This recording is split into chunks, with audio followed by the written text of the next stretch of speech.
శ్రీరామనవమి సందర్భంగా బుధవారం భద్రాచలంలో సీతారాముల కళ్యాణం అంగరంగ వైభవంగా జరిగింది.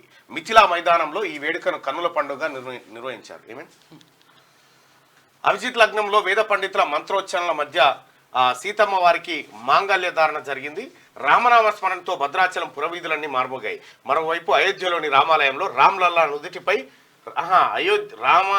రామ్లల్లా నుదుటిపై సూర్య తిలకం భక్తులకు కనువిందు చేసింది.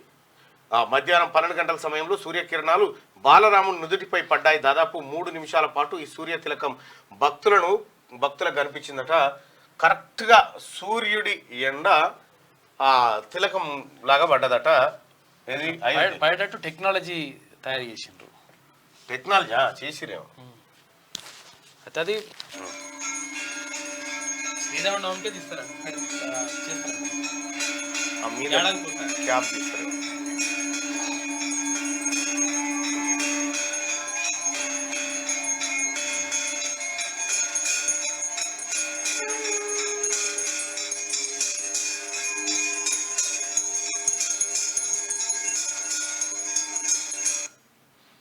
రైట్, అది అయోధ్యలో జరిగినటువంటి వేడుక. ఇక దేశవ్యాప్తంగా అన్ని గ్రామాల్లో అన్ని చోట్ల ఘనంగా జరిగినాయి. ఇక భద్రాచలంలో ముఖ్యంగా భద్రాచలంలో శ్రీరాముల వారికి పట్టు వస్త్రాలను, ముత్యాల తలంబ్రాలను సిఎస్ శాంతికుమార్ గారు అందజేయడం జరిగింది.